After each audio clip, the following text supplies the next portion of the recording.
Bonjour à tous, bonjour à vous mesdames et messieurs, bienvenue encore ce matin sur notre antenne, sur votre télévision Equinox TV. C'est avec le même plaisir que pendant ces 2 heures de temps d'antenne, nous irons encore plus loin. Question de vous permettre de mieux comprendre le Cameroun d'aujourd'hui, ses réalités, ses avatars. Si vous souhaitez également, on en parlera. Mais avant de dire quoi que ce soit sur cette question ce matin, qui sont ces femmes qui ont choisi, il y a quelques jours seulement, de prendre un communiqué au nom de quelques-unes des femmes qui estiment qu'elles ne sont pas d'accord avec le regroupement des 20 autres femmes qui, souvenez-vous, en début du mois de juin, se sont rassemblées ici à Douala pour dire leur indignation en tant que femmes au Fonds monétaire international, lui rappelant qu'avant de donner, si jamais il faudrait faire un nouvel octroi d'argent au Cameroun, que le Cameroun leur fasse ou lui fasse au Fonds monétaire international le bilan qui va de 2017 à 2020 pour savoir exactement ce que le Cameroun a fait des nombreux fonds mis à sa disposition aujourd'hui. Mais ce qui est curieux quand même, c'est qu'un groupe de femmes réunies bien sûr à Yaoundé, dont parmi lesquelles on peut encore revoir ici le nom du recteur de l'université de Ngaoundéré,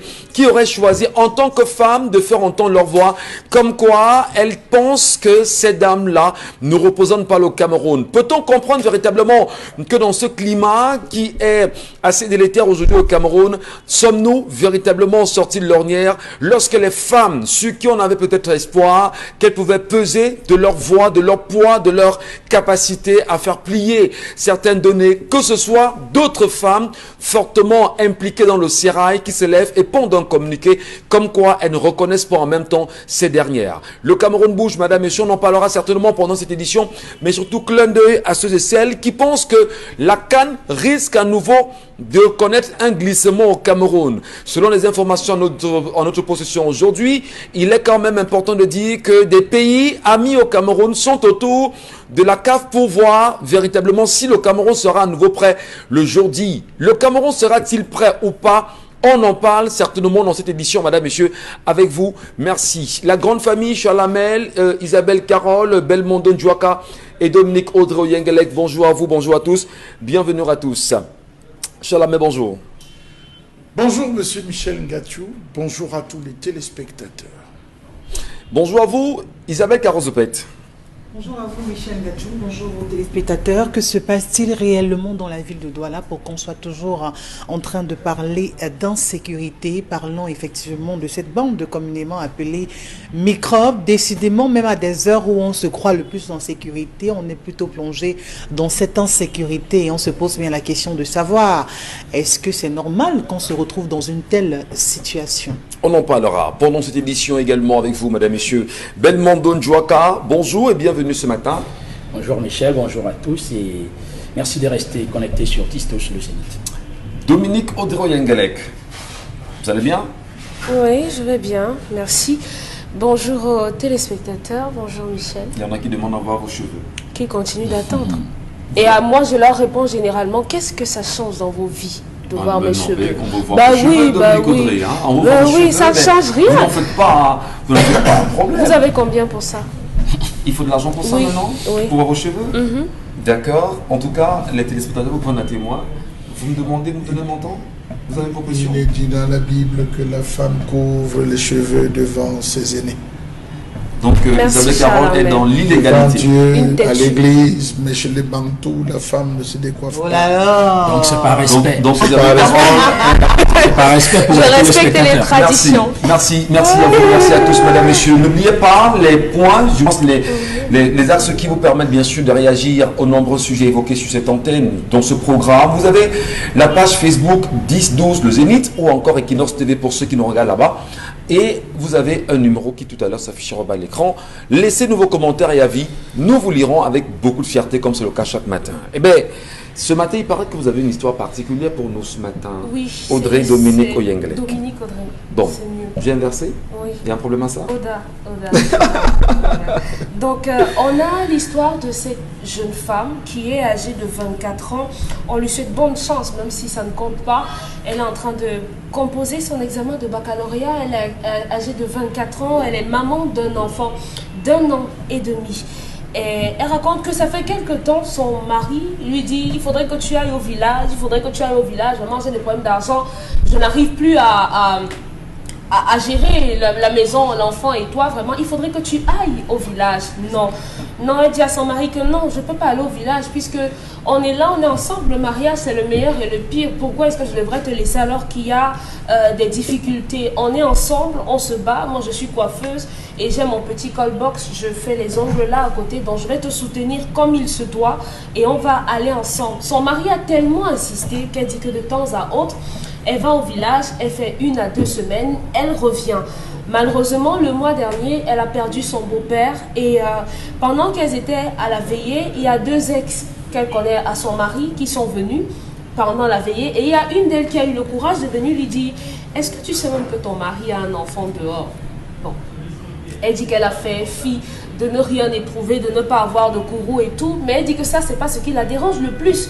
C'est que chaque fois qu'elle revient de ses voyages, elle a ses copines, ses voisines qui se moquent d'elle. Une est même allée jusqu'à lui dire « Le jour que tu vas savoir, que tu vas comprendre pourquoi je te dis que ton histoire de village où tu vas tous les jours là n'est pas bonne, tu vas me remercier, mais je pense qu'il sera déjà tard. » Bon, elle n'a pas trop compris, elle est passée dessus. Donc pendant le deuil de son beau-père, il y a un proche de son mari qui lui fait savoir que lorsque tu n'es pas là, en fait, les 2 semaines que tu fais au village, il y a une femme qui vient ici, qui occupe les lieux comme en lieu et place de la femme de maison, qui fait à manger à ton mari, qui est la femme de ton mari en ton absence.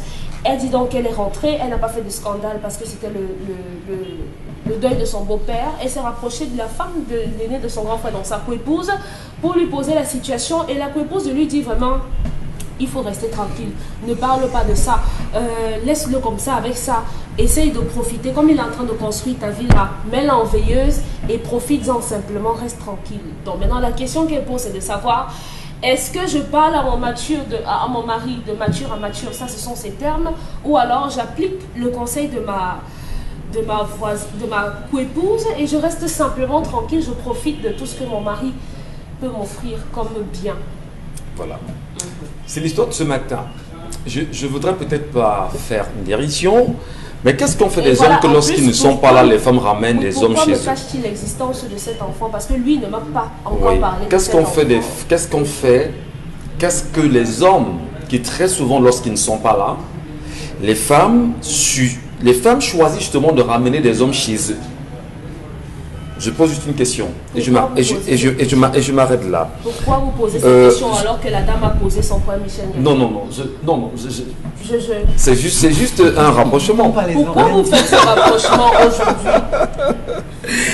Parce que justement son histoire, on peut comprendre. Mais vous savez qu'il y a des femmes aussi, lorsque les hommes ne sont pas là, ils font 3 semaines, 1 mois, 2 mois, 4 mois dehors. Il y a un homme qui vient prendre quand même les lieux. Et bien, fait de ça ce qu'il veut. Et lorsque l'homme revient, on le regarde comme l'idiot, comme le dindon de la farce. Qu'il n'est pas. Hein? Qu'il n'est pas. Voilà. Mais revenons au cas de la femme. Elle demande, est-ce qu'il faudrait justement parler à son homme de mature à mature, c'est ça, sont ces mots? Oui, ce sont ces mots. Et ou appliquer simplement la théorie selon laquelle, madame, tais-toi, vraiment laisse tomber, sois belle et tais-toi. Non, sois belle et tais-toi veut dire que tu ne sais rien en fait. Tu es jolie, mais voilà, tu n'as rien dans la tête, c'est ce que ça veut dire. Mais madame, vraiment laissez tomber, n'en parlez pas. Puisque vous faites votre vie, laissez-le, c'est son comme ça, comme on dit très souvent. Hein? Et qu'est-ce que vous lui avez dit de mieux, concrètement? Quels sont les conseils que vous lui avez prodigués? Je lui ai demandé de Pourquoi parler. vous riez, Dominique? Je lui ai demandé de parler. Ouais. Je lui ai demandé de parler parce que... Aïe. Moi, j'aurais cassé des trucs. Que c'est fort. C'est vraiment fort. Cet irrespect, vraiment, c'est le summum. C'est le grand frère de la sorcellerie. Comment un homme normalement constitué fait pour ramener ses amantes dans la maison de sa femme? Comment on fait ça? Je veux dire qu'on fait le stage en sorcellerie où? Pour qu'on aille tous s'inscrire là-bas pour faire ça. Voilà une femme, une jeune femme, hein, vraiment. Moi, je vois que c'est un bébé. C'est une jeune femme qui s'est usée de ses doigts, qui vous soutient parce que vous êtes un pauvre lot. Donc, elle travaille un peu son argent, elle complète sur ce que vous avez. Et vous trouvez quand même la force de ramener une jomba dans sa maison pour manger de cet argent. Si c'est pas être sorcier, moi je sais pas ce que c'est. Bon, maintenant on va faire abstraction. On peut pas changer le monde, vraiment. Les gens sont comme ils sont. On peut pas changer le monde, on peut pas refaire le monde. Moi je peux pas partager ma couche avec quelqu'un en ayant ce genre de rancœur, en ayant ce genre de... On vous a dit, est-ce que vous avez vérifié? Donc Comment les vérifier? voisines devant qui la femme la passe tous les jours. On vous a dit, est-ce que vous avez vérifié? Est-ce On que vous avez vérifie ça mis, comment? le doigt sur l'affaire pour savoir vraiment si ce qu'on vous a dit était vrai ou Je pas? vous retourne la question. Tout à l'heure, vous avez dit, et ces femmes qui ramènent, machin, vous avez aussi... Je m'en tiens aux histoires, je m'en tiens aux histoires Elle qu'on raconte. également est sentie à ce que ses voisines les plus proches, les plus à même de lui poser, de lui dire ça, lui ont dit. Parce que lorsque son mari le fait, il n'est pas caché. C'est vrai que dans nos concessions, plus jeunes, on voyait des locataires qui le faisaient, mais les filles venaient nuitamment. Elles venaient la nuit et elles rentraient aux premières heures du matin, à l'heure où on allait encore jeter la poubelle. Donc il fallait être dehors à 5 heures pour voir comment les Njomba sortaient en cachette. Donc cet homme ne se cache pas, il ne se gêne pas pour ramener une autre femme dans la maison de sa femme pendant 2 semaines. Est-ce qu'il a conscience de ce que lorsque vous ramenez une autre femme dans la maison de votre femme, celle-là vient, elle vient en mission? Est-ce que vous avez dit qu'elle était officiellement mariée? Oui, elle est. Officiellement mariée. Du moins du point de vue traditionnel. D'accord. Oui, donc c'est une femme dotée, reconnue par la tradition. La femme que vous ramenez tente par tous les moyens d'occuper définitivement la place de celle qui est connue.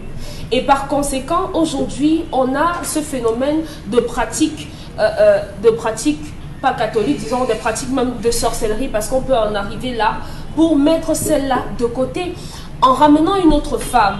Elle peut se retrouver à empoisonner votre femme, à prendre les sous-vêtements de votre femme pour aller faire des pratiques mystiques, à mettre du poison. Dès que votre femme va venir porter ses sous-vêtements, elle aura des problèmes, un certain nombre de choses, empoisonner même l'enfant et tout. Donc avec ce genre d'homme, il faut vraiment, pour que vous lui pardonniez, c'est grave, parce qu'on a dit que l'infidélité, vraiment, c'est comme ça. Ils ont dit que c'est génétique, d'accord, on l'admet. Mais maintenant, il faut respecter vos femmes. Vous ne ramenez pas vos amantes dans le périmètre de votre femme. Un peu de respect. C'est pour ça que je dis que la base, l'éducation de base, c'est quelque chose d'essentiel. Quand on rate l'éducation de base d'un individu, franchement, c'est la société qui en fait les frais. Qui doit éduquer l'individu à la base? Les parents doivent lui dire, écoute, cher monsieur, ne ramène pas des femmes chez toi parce que c'est interdit. Ses parents auraient dû éduquer cet homme. Parce qu'il a certainement vu son père faire la même chose. Parce qu'il y a des hommes qui le font même devant leur femme. Donc cet homme a certainement vu son père ramener des femmes sous le nez de sa mère. Et puisque à cette époque, les mamans étaient ce qu'elles étaient, elles ne pouvaient pas parler au nom du mariage. Elle a dû tout accepter. Et lui également, il reproduit le même schéma. Donc les mamans doivent devenir des féministes là maintenant. Hein. Personne n'a demandé de devenir féministe. Reclamer le respect. Moi, je ne sais même pas quel est le contenu que les gens mettent dans féministe. Mais en tout cas, le féminisme, c'est une certaine revendication de droit. Le droit au respect de vos femmes. Respectez vos femmes. Donc, chère dame, lorsque vous allez revenir dans cette maison, sachez que vous pouvez partir de là à tout moment. Et maintenant, votre argent, vous ne lui donnez plus rien du tout. Vous ne lui donnez plus de votre argent. Vous épargnez de votre côté. Parce qu'à tout moment, celle-là peut venir définitivement et vous allez vous retrouver avec votre enfant dehors. Très bien. Sauf si celui-là vous montre des gages de repentance. Auquel cas, soyez sur vos gardes. Je voudrais, chère Lamel Badjou, vous toucher sur le fait. Elle fait bien évidemment, elle présente une histoire. Mais elle souffre du fait quand même qu'elle estime que son territoire est violé. On lui cache l'enfant. Oui, son territoire est violé, dit-elle. Hein. Son territoire est violé et son mari ne lui a pas encore dit qu'il fait l'enfant dehors. Voilà, elle s'est rendue compte. Mais est-ce qu'à un moment donné, je ne dis pas passer sous un homme, est-ce qu'à un moment donné, on vous donne des informations, vous ne prendrez pas la peine de les vérifier, d'abord recouper l'information avant de passer à une quelconque exécution, je vais dire... Vous avez le site où on se rassure que son mari non, il n'y a pas de site pour ça. Michel, mais il y a des méthodes de vérification. Sur la même battue, nous vous écoutons. Une femme qui écoute une voix autre que celle de son mari est une sorcière et une potentielle assassin, monsieur Michel Ngatiou. La femme n'a qu'une seule voix, qu'elle devrait écouter la voix de son mari. Tout ce qu'on lui dit n'est que fabrication et issue de mensonges. Monsieur Michel Ngatiou, Le jour, si ça avait été l'une des histoires qu'on viendra raconter, qu'on commencerait même à soulever à côté de moi, je vais rentrer dans une colère tellement noire, monsieur Michel Ngatou, que vous aurez l'impression d'avoir un ours par devant vous. C'est assez important de le dire. En tant qu'homme, hein? Une femme n'écoute pas les voisines. Une femme n'écoute même pas le ronflement. Je dis le ronflement, monsieur Michel Ngatou, des voix, le ronronnement des voisins, des étrangers à son amour. Alors, elle commence par dire, on m'a dit, on a dit que, on est venu me dire que, monsieur Michel Ngatou, dans sa grande connaissance et sagesse de femme, a-t-elle trouvé dans ce domicile une mèche? Non. A-t-elle trouvé un slip abandonné? Non. A-t-elle trouvé une chaussure? Non. A-t-elle trouvé un cheveu? Non. A-t-elle trouvé une serviette? Non. Toute femme qui a dans un domicile laisse des traces, si elle aime. Ah oui, monsieur Michel Ngatou. Elle va soulever le coussin, elle jette ses cheveux là-bas, ou elle jette sa perruque, elle s'en va. Parce qu'elle sait qu'il y aura débat. Mais elle arrive chez elle, elle ne trouve aucune raison de piquer une crise. Elle se contente de... On a dit, monsieur Michel Ngatou, on la porte, elle et ses affaires, on la fout dehors. Première chose. Vous n'êtes pas excessif là? Non, je ne suis pas excessif. Quand même. Je ne suis pas excessif. Hein? Monsieur Michel Ngatou, qui vous dit que les femmes qui entrent pour le sexe, que cette femme qui entre, ça peut être une main d'ici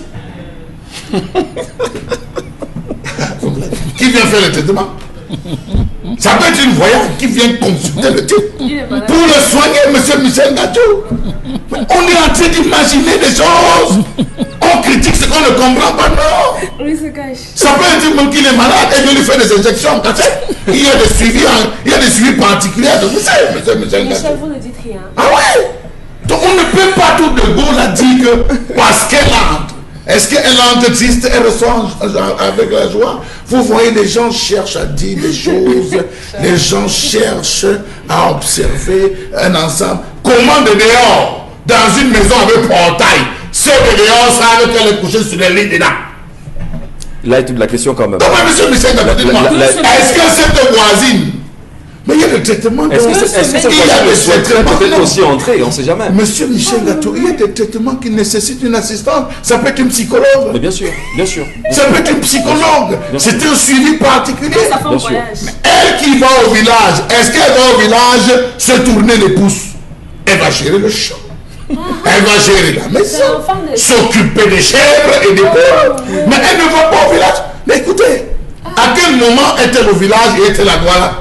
Où est-elle à Ngelbendouga? Où est-elle? Je ne sais pas, non. Il faut que les femmes comprennent que, à trop vouloir devenir inspecteur Colombo derrière votre mari, vous finissez par subir ce que Navarro subissait dans tous ses films, monsieur Michel Ngatou. Donc, il faut éviter un temps soit peu. Merci. Et vous contenter de n'écouter que votre mari jusqu'à ce que vous ne tombiez sur la preuve. Elle n'a aucune preuve. Pour le moment, elle n'a aucune preuve. Ni la mèche, ni la babouche, ni rien. Même l'utilisation de ces ustensiles. Parce que la femme, monsieur Michel Ngatou, méfiez-vous. Une femme qui sort de la maison, elle sait comment elle a classé ses plats. Même la fourchette. Quand vous arrivez, elle a dit qui est entré dans ma cuisine. Et méfiez-vous, elle a bien la preuve. Qu'il y a quelqu'un qui est entré dans sa cuisine. Si ce n'est vous. Est-ce que Isabelle Carole valide justement la thèse de Charles Hamel ce matin? Elle va me combattre. Vous dites que non, ce n'est pas un combat. On est là, on analyse, on a les idées.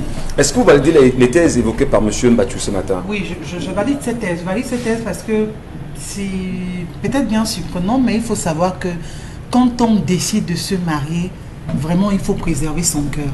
C'est très important parce que vous ne vivez plus pour vous à ce moment. Vous vivez pour vos enfants, vous vivez pour votre famille, vous vivez pour votre belle famille, vous vivez pour votre mari. Il est important d'abord pour vous, parce qu'il faut commencer par là, parce que même si vous n'êtes plus, ces enfants vivront, hein, ça il faut le savoir. Donc, ne pas commencer à vouloir tempêter là où il ne faut pas. On perd le temps, un temps qu'on aurait gagné à faire une activité, à rendre visite à Y, à mettre tel projet sur pied. On perd du temps, Michel Ngatou. Et dans tellement de couples, c'est ce qui se passe. On perd du temps et à la fin, on tourne en rond.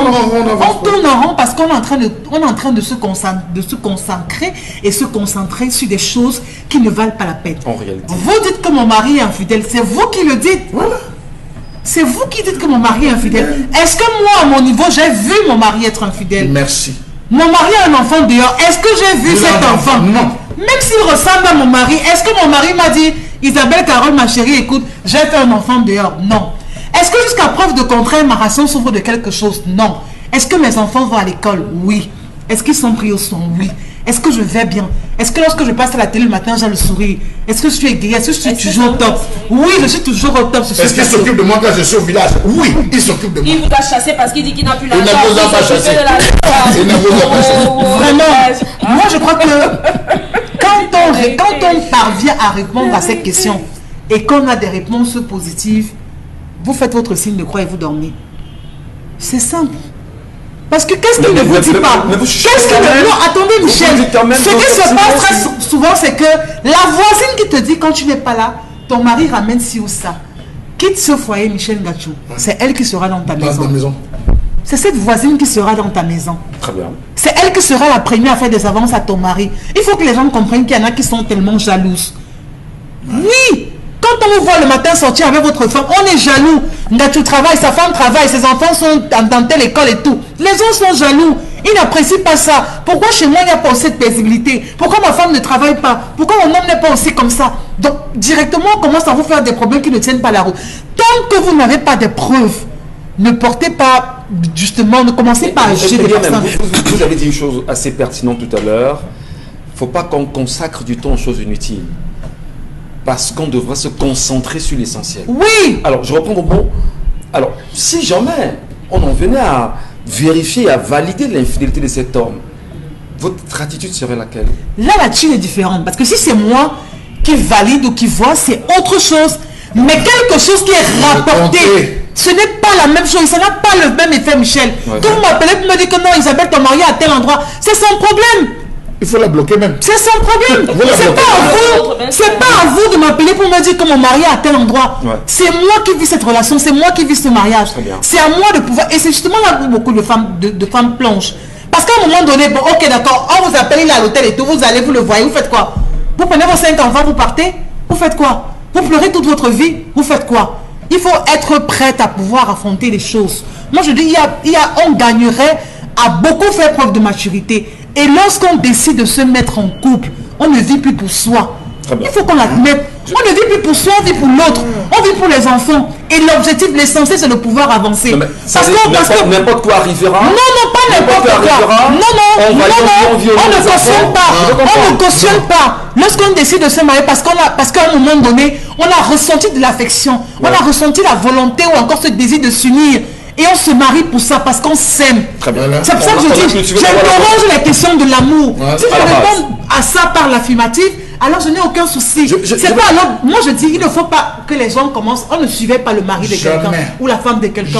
Vous ne savez pas ce que je fais après le boulot, avant le boulot, quoi que ce soit. Donc pas besoin de mettre un GPS sur votre conjoint, votre conjointe. Merci beaucoup. On prise l'amour et rien que ça. Gérer les problèmes à deux, pas avec autre personne.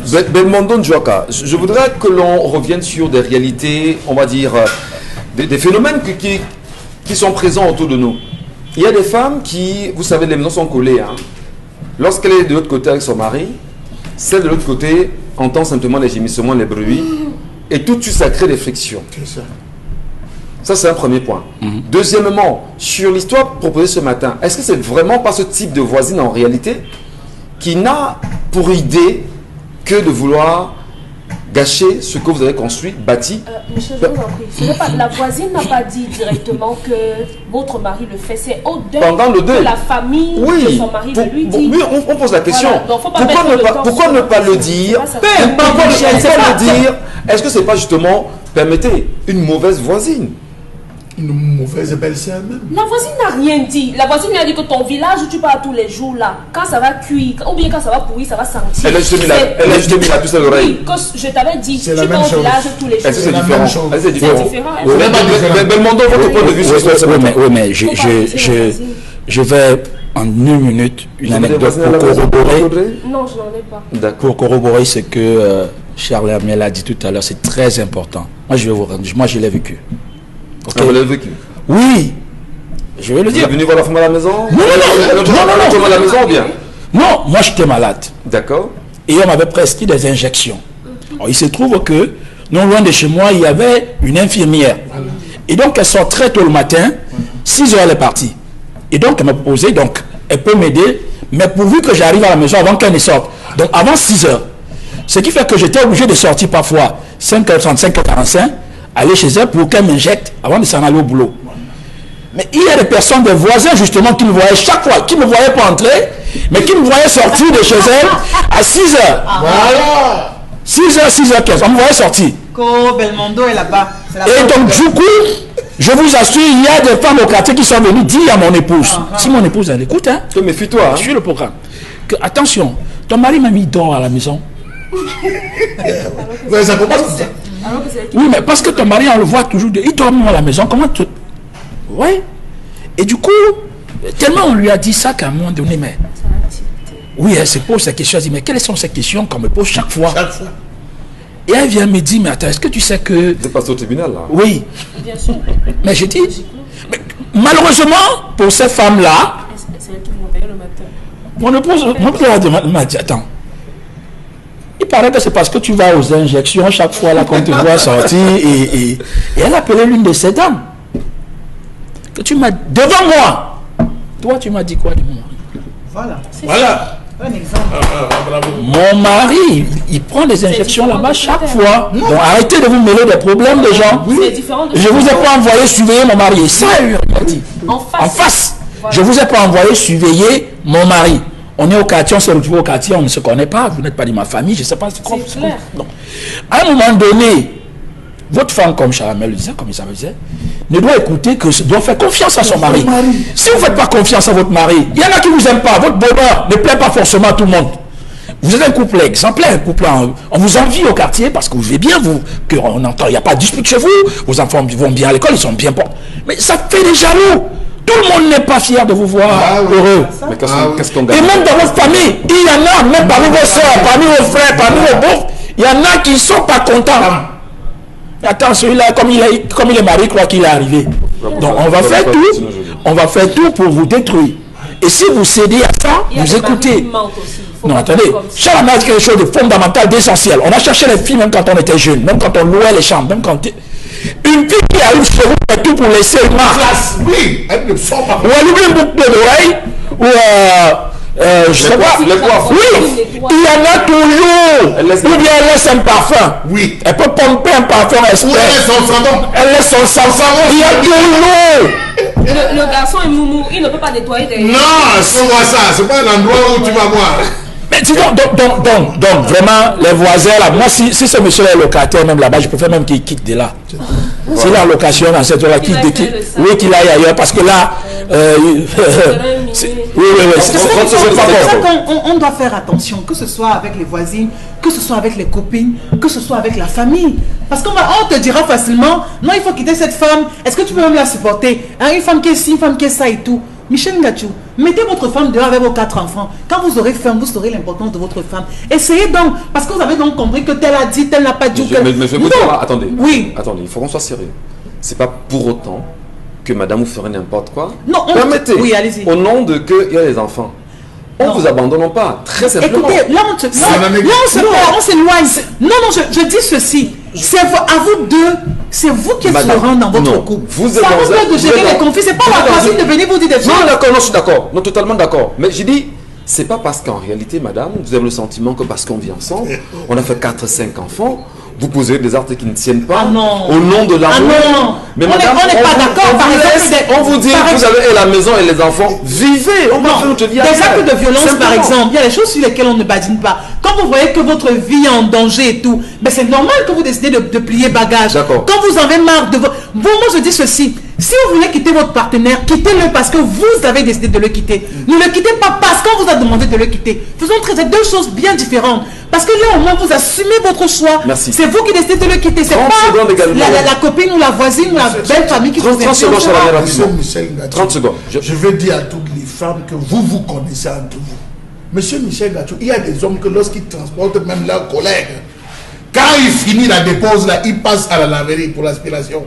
Qu'on aspire parce que les femmes qui respectent la voiture. Parfum. Oui, elles respectent. Vous avez, c'est-à-dire, dès qu'elles entrent dans la maison, elles s'arrangent à vous sortir.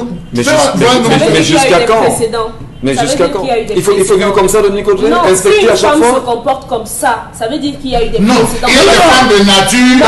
Non, Salamé. c'est pas possible. Lorsqu'une femme décide de se mettre avec vous, elle vous fait totalement confiance jusqu'au jour où se pose le premier acte qui va détruire la confiance, que ce soit l'infidélité ou n'importe quoi. Maintenant, vous allez rester ensemble, mais le doute va persister. La C'est femme comme ça. soupçonne tout, monsieur Michel Gatou. Même dans votre sommeil, votre façon de dormir. Ça veut dire que Quand vous avez fait quelque chose de mal. Pourquoi tu as dormi Ça comme ça? ne Tu as vient pas dormi avec très heureux, ça. ton visage était un genre. Qu'est-ce qui s'est passé? Je dis, la femme s'inquiète de tout, monsieur. Merci beaucoup, cher Lamel. Merci infiniment, madame. Monsieur, restez sur notre antenne, mais surtout, petit conseil aux femmes qui nous regardent ce matin, faisons un effort. Hein. C'est-à-dire que pour les hommes également. Les femmes, faites un effort de rester très sérieuses, pas quand même jouer les colombes partout. C'est important. Mais les hommes aussi, respectons. Je voudrais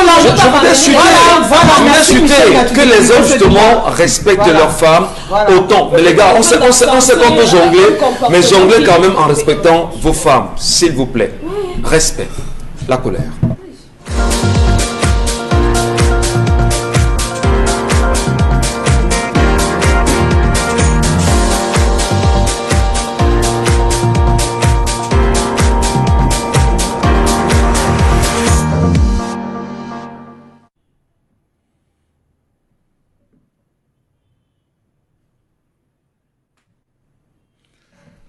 Je m'interroge ce jour sur la question de la commercialisation des drogues et notamment du chanvre indien dans nos principales villes, les villes de ce pays. La commercialisation de la drogue a atteint un seuil critique, non pas pour la vieillesse ou la vieille génération, mais pour les jeunes, les plus jeunes et la jeune génération qui désormais trouvent un plaisir à se jeter dans la consommation de la drogue. Désormais, dans les cafétérias, il y a un nouveau département créé, le département doses adultes, le département coupe-fort, le département, on va le dire, des choses extrêmement dures qui sont commercialisées par les tenanciers des cafétérias. Après les comprimés qui ont pris une certaine ampleur, désormais, dans les principaux quartiers, Aqua, lieu de la joie, Deido, lieu de la joie, Bali, lieu de la joie, Bepanda, lieu de la joie, Ange Raphaël, on commercialise dans les cafétérias au vu et au su. J'allais oublier Nebel, vers le quartier, vers le foyer Batier. Il y a tout un endroit où vous voyez des bensikineurs, vous voyez des jeunes garçons, ils prennent des tasses. Était-ce vraiment des tasses?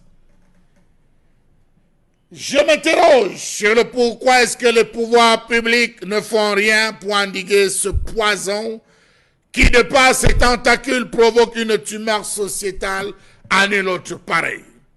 Comment comprendre que le fait que la circulation et la consommation de la drogue en milieu jeune ait atteint la cote d'alerte au Cameroun?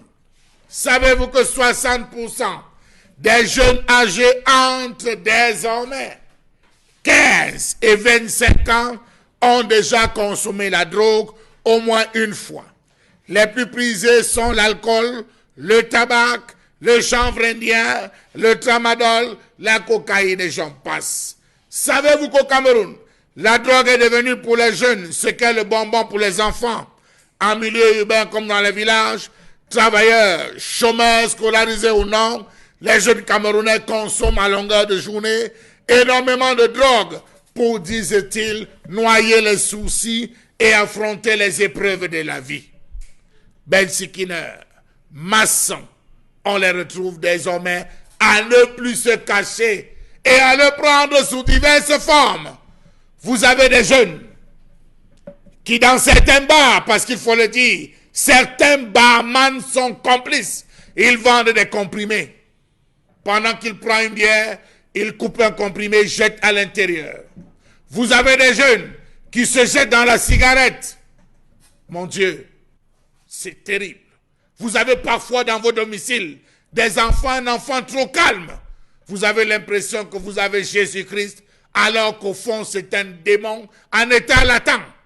Savez-vous que la région de l'Ouest est le principal foyer de la culture du cannabis au Cameroun, avec un pourcentage de 26,26%, suivi de celle du Nord-Ouest, 17%, de la région de l'Est, 17%, de la région du Sud, 6%, tandis que les régions du littoral et du Sud-Ouest sont à 41%, de même que le Nord et Nord-Ouest, 39%, qui sont les principales zones de commercialisation de ces produits.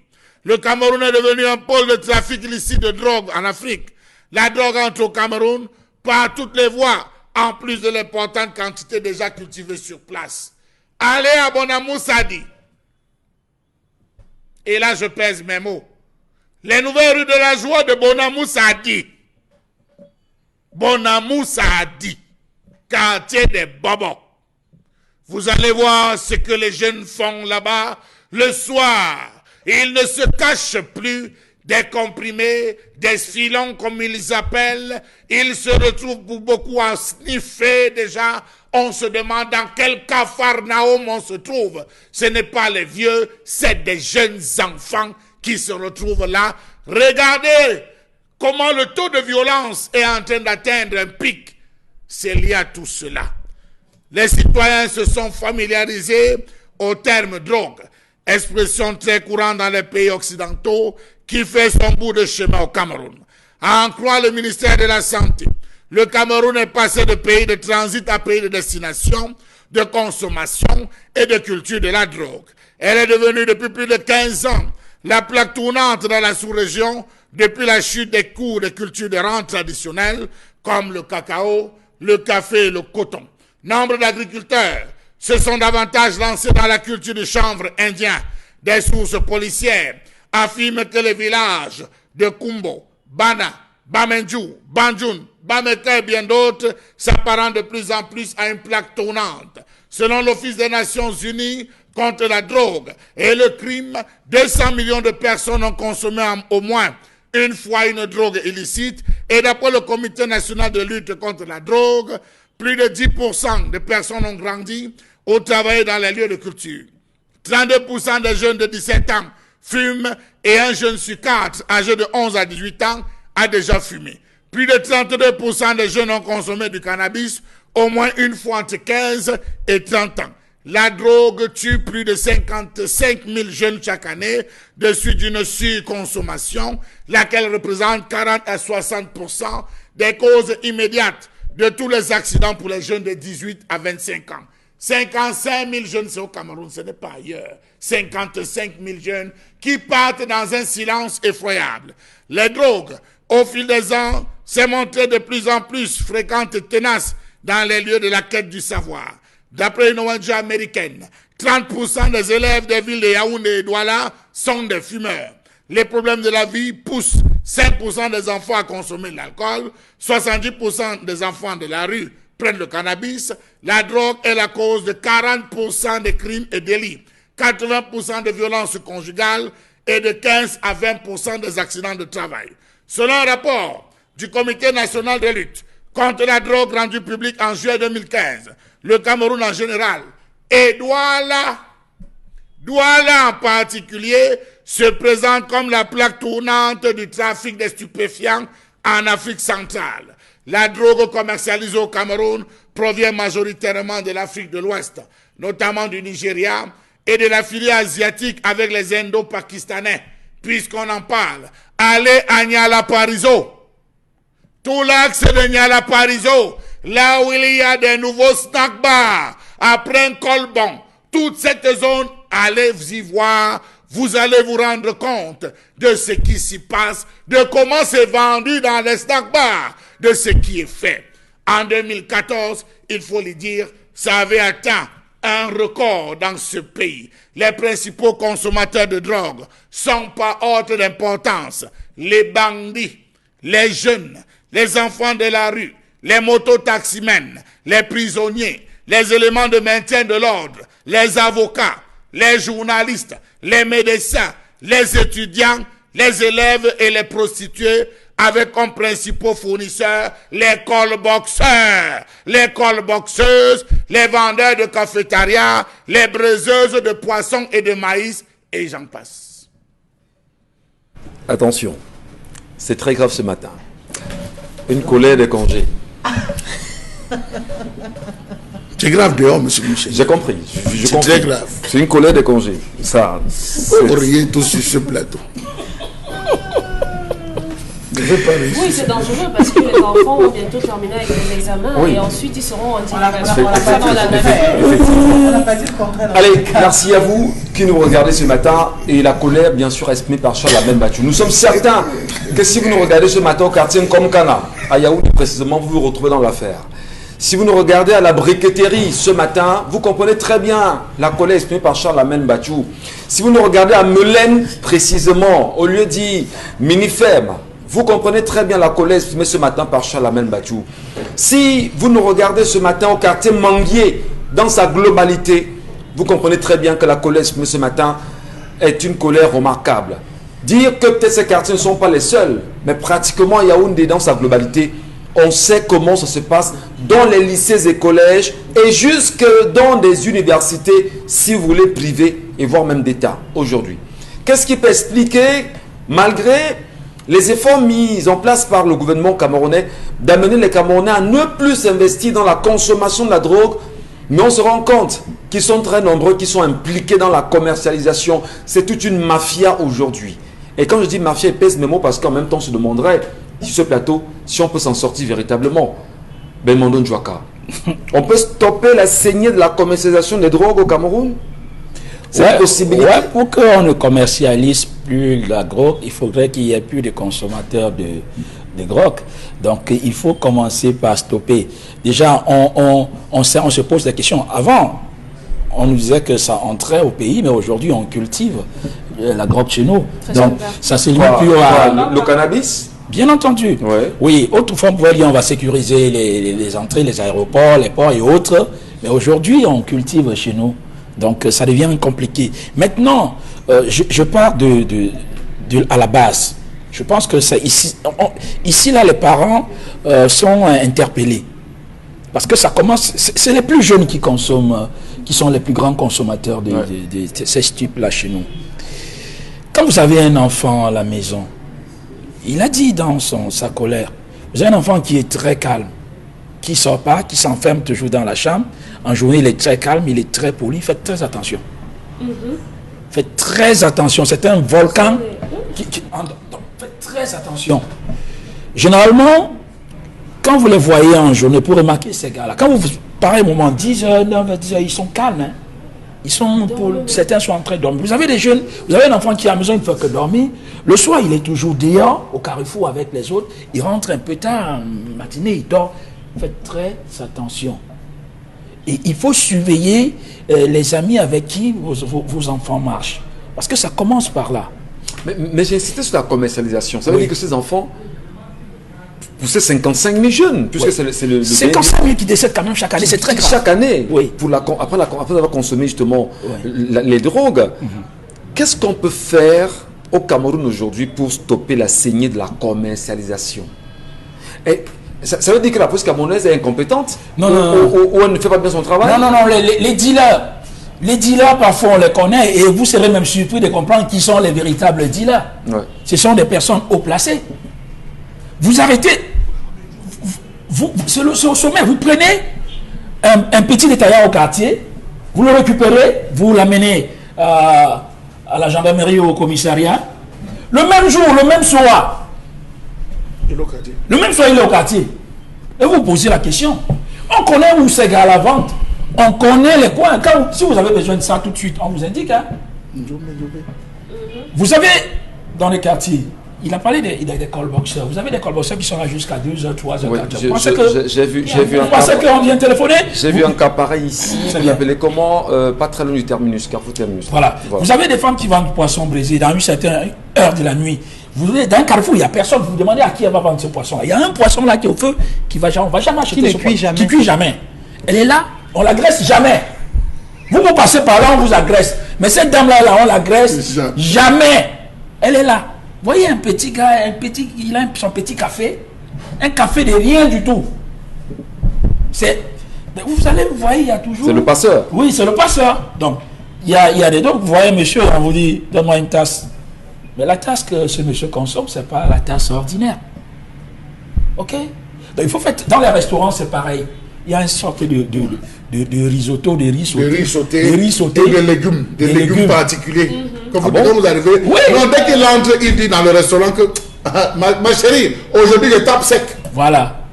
Ils ont des côtes. Ce sont des côtes. Je tape sec. Donc, c'est extrêmement compliqué de surveiller ça aujourd'hui.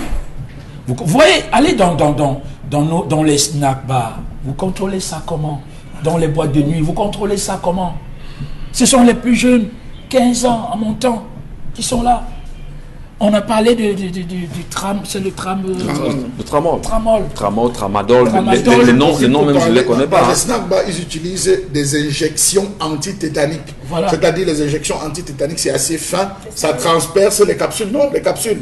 Donc il y a un casier, il y a une zone où on a mis ça. Voilà. Ils savent. Donc on réussit à percer. Ouais. Je dis la seringue antitétanique, là, c'est fin. On perce et on envoie le contenant à l'intérieur. Ils vont stocker ça quelque part. Et on sait qui sont les clients. Quand vous venez, on sait que si vous n'êtes pas quelqu'un qui maîtrise la chose, on ne vous servira pas. Est-ce qu'on ne devrait pas avoir peur pour nos enfants, Isabelle Carroz? Vraiment, je crois que nos enfants, enfin, vous et nous qui avons des enfants qui ont 5, 6, 7 ans, 8 ans, qu'est-ce qu'on fait pour cela maintenant? Parce que, comme on dit, il y a ce délitement de la société et il faut tout faire pour protéger ces jeunes pousses aujourd'hui. Moi, j'aime souvent le dire. Moi, je n'ai jamais vu le banga. Je n'ai jamais vu ce à quoi ressemble le chanvre indien. Peut-être les feuilles que l'on montre dans les livres, quand on regarde la télévision. Moi, j'ai jamais vu ce que vous appelez une histoire emballée. Mais je me demande, mais... J'ai jamais vu. Moi, je dis très honnêtement, j'ai jamais vu pour ne pas toucher. Mais ils font comment pour arriver à ce niveau? Est-ce qu'on ne devait pas avoir peur pour nos enfants là maintenant? Je crois que c'est la société, c'est l'environnement, c'est le son de cloche qui souffle à l'extérieur qui est parfois supérieur au vent qui souffle à l'intérieur. Je m'explique. Ça veut dire que vous avez un enfant peut-être à la maison, vous l'avez beau lui inculquer toutes ses valeurs et tout, mais une fois qu'il rejoint l'école, une fois qu'il traverse la barrière, il est avec qui l'accompagne, qui gère ça, qui suit ça. Qu'est-ce qu'on fait dans ce cas-là? Dans ce cas, je crois que c'est à tout le monde que la responsabilité incombe. Aussi bien à ceux qui dirigent qu'à chaque parent à la maison. À chacun à son niveau de pouvoir justement redoubler d'efforts, redoubler d'ardeur pour qu'on n'arrive pas à de telles catastrophes. Michel Ngachou, vous trouvez justement, comme le disaient ces femmes qui vendent, vous arrivez sur un grill de poisson brisé, on vous dit oui, 700, 800, 900 000 francs, et après vous pointez le doigt derrière, 500, 400 000 francs et tout. Donc, ça veut dire qu'il y a un niveau de langage qui est arrivé que si vous n'êtes pas assez rusé, je vous jure, même 1000 ans, à votre porte, on vendra des choses que vous ne serez jamais au courant. Mais les personnes justement bien introduites dans le milieu sauront de quoi il est question. Et comment on fait pour stopper un type de réseau? C'est tellement lourd, c'est tellement long parce que la chaîne, elle est tellement grande. Comment ça se fait pour se retrouver dans des prisons qui sont censées être des lieux où on protège des gens, où on les sanctionne des écarts de comportement? Oui, mais on vous dit que les gros dealers, ils sont... Les plus gros dealers ou alors le niveau de deal qu'aujourd'hui on observe ou encore qu'on enregistre dans les prisons, vraiment vous tombez des nues. Comment ça se fait? Ça veut dire que quelque part, il y en a du système, plutôt ceux qui sont chargés de mettre de l'ordre, qui font plutôt du désordre. Sinon, comment vous allez m'expliquer que ça rentre dans les prisons? Comment ces personnes se comportent? Comment elles font? Donc, ça veut dire que chacun à son niveau a des responsabilités à pouvoir gérer. Et aujourd'hui, on met ça dans tout. Dans du café, quand on se consomme à certains endroits, à certaines heures, vous ne comprenez même pas comment des gens sont retrouvés à des groupes. Et puis, quand vous demandez, mais qu'est-ce qui se passe? On vous dit, on vend du café. Allez donc voir le café qu'on vend à 16 heures. Allez donc voir. Et le type de personnes qui vendent ce café et le type de clients qu'il y a autour de ces personnes qui vendent ce café. Et ça se passe même en journée. Il y a des points bien précis. Même ici à Aqua, où on vend ce café-là, vous trouvez ces personnes bien entourées. On vous dit non, c'est du café et tout. Quand vous passez là, 1000 ans, vous ne saurez jamais que vraiment, voilà tel réseau qui est en train de se faire. Vous saurez que non, c'est les personnes qui sont en train de prendre du café. Or, ça n'a rien à voir. C'est tout sauf du café. Et après, vous voyez des personnes en train de rouler bizarrement sur des motos, en train de vraiment de créer des accidents et tout. Parce que ces personnes ne sont pas lucides. Et aujourd'hui, pire encore, même dans les repas, vraiment, c'est vous qui demandez, qui dosez. Des légumes, là, des légumes. Oui, ça veut dire que ce soit légumes, que ce soit des riz, que ce soit... Est-ce que vous savez que même les femmes qui vendent des beignets haricots bouillis aujourd'hui, justement, utilisent ce genre de choses? Quand le gars arrive, dans la bouillon, on remet cela. La personne sait comment, justement, il demande, il passe sa commande. C'est compliqué. Ça fait peur en même temps et on espère que les Camerounais qui nous regardent ce matin comprennent grand chose à cela. C'est pas terminé. On en reparlera dans la deuxième partie. Restez sur Equinox.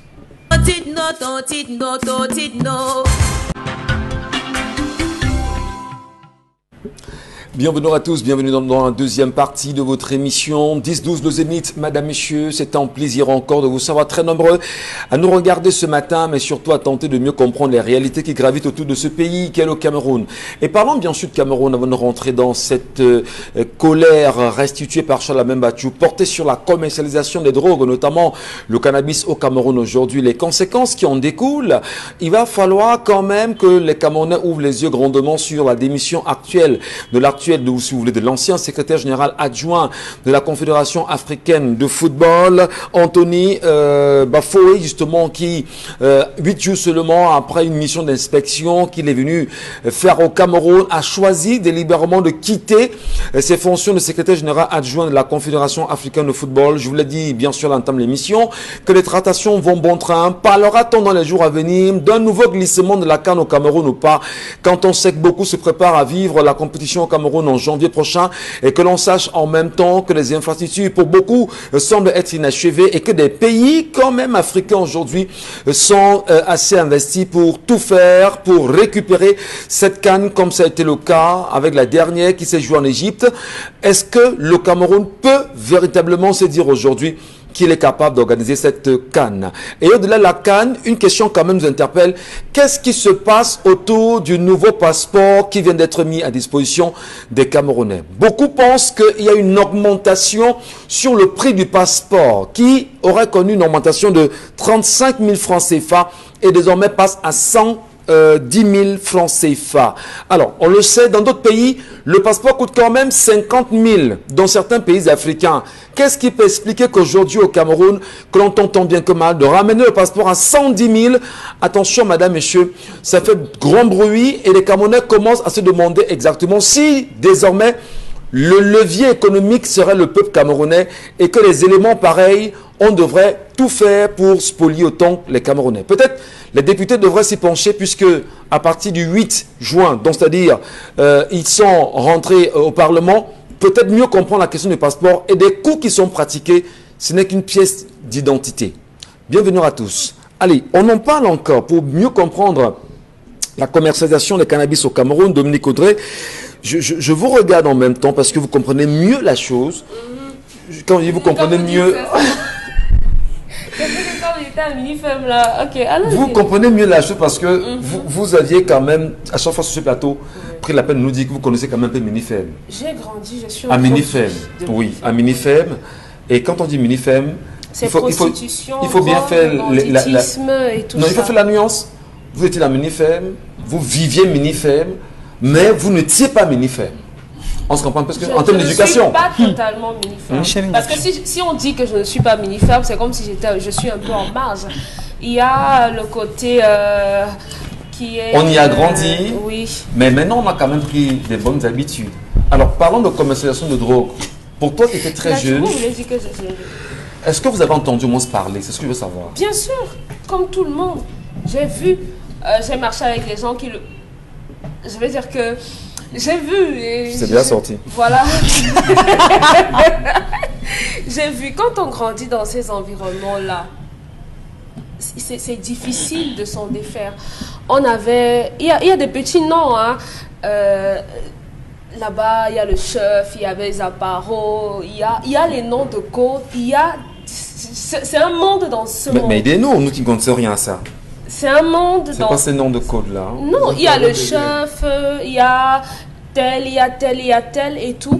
Et parfois, il y avait des endroits où on allait, on voyait où ça poussait, comment ça s'achetait et tout et tout. De temps en temps, on voyait des gens de la police, des corps armés faisaient des descentes, raflaient des gens qui en consommaient, qui vendaient et tout ça. Mais malheureusement, on les voyait revenir quelques jours ou parfois quelques heures plus tard. Donc, il faut dire que les endroits, les points névralgiques où on traite de cela, où on peut cultiver et retrouver ça, les forces de sécurité, malheureusement ou heureusement, le savent. Mais est-ce qu'il y a donc des mesures qu'on prend pour que ça s'arrête? Non, je ne pense pas. Aujourd'hui, la situation est telle que on se demande à quoi servent les centres de désintox au Cameroun. Parce Il y en a? Oui, il y en a. Vous en connaissez-vous? Il y en a. Il y a Kamsiam, je crois, c'est à Douala. Oui, il y a des centres de désintoxication. J'avoue mon ignorance. Hein, Oui, il y en a. Il y en a. J'ai essayé de me documenter dessus et je me suis rendu compte, par le plus grand des hasards, qu'au Cameroun, il y a des centres de désintoxication. Donc, aux parents qui ont des enfants qui commencent à consommer cela et qui veulent désintoxiquer ces enfants-là, il faudrait tout faire pour les ramener parce que un enfant peut bien commencer à en consommer, mais lorsqu'il arrête, la dépendance va faire qu'il retombe là-dedans. C'est tout un procédé pour pouvoir sortir les enfants de là. Quand j'ai fini avec ça, moi, je me suis encore interrogée sur le rôle du MINAS, Michel Gadjou. Le ministère des Affaires sociales. Oui, parce que ça, justement, ça concerne la société. Et parmi les prérogatives qui régissent ce ministère-là, il y a la prévention et le traitement de la délinquance juvénile et l'inadaptation sociale. Il y a également la lutte contre le trafic des personnes, des mineurs et tout, un certain nombre de prérogatives, mais on se demande, depuis, à quand remonte la dernière sortie du MINAS au sujet de la consommation des drogues en milieu scolaire, par exemple, parce que vous savez que là-bas, aujourd'hui, on en a dans des cantines. Monsieur Mbachou nous a fait une colère ici une fois, où on nous laissait entendre que les femmes qui vendent le fombo dans les cantines, dans les établissements scolaires, vendent cela. Ça veut dire que passeuses. Oui, ça veut dire que la nourriture qu'on vend aux enfants à l'école n'est pas contrôlée. Il n'y a pas des gens qui descendent dans les écoles pour s'assurer de la qualité de ce que les enfants consomment dans les établissements scolaires. À côté de ça, on a déjà parlé des personnes qui commercialisent là et tout. Il y a qu'aujourd'hui, les jeunes se retrouvent de plus en plus sous pression. Allez savoir quelles sont ces pressions, parce que j'ai lu un article, malheureusement, d'un jeune garçon qui était en seconde, et il est allé voir son camarade de classe en disant vraiment, mes parents me mettent la pression, ils veulent que je sois le premier de la classe, je ne sais pas trop, je ne comprends pas si, je ne fais pas ça et tout. Son ami lui dit que non, laisse, je vais te donner un truc qui va te permettre de relâcher. Et bim, c'est comme ça qu'on lui donne les comprimés, et l'enfant, il a complètement déraillé. Donc, on a dû le conduire dans un centre pour se désintoxiquer, et commencer à lui faire des examens, parce que les personnes qui consomment cela sont sujettes à des maladies. Il y a des arrêts cardiaques, il y a les troubles de mémoire, la perte de concentration.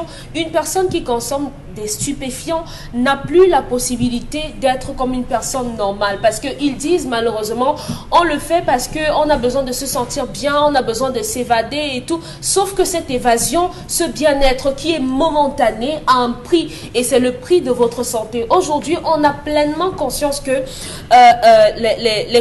nos centres ne sont pas à même de nous traiter. J'ai effectué un reportage un jour en Vogada, et malheureusement, à mon plus grand désarroi, ces personnes qui la consomment finissent par vous dire que non, une fois j'ai ma copine qui a fait une overdose, on a réussi, je ne vais pas donner le produit avec lequel on l'a désintoxiqué, et elle allait bien.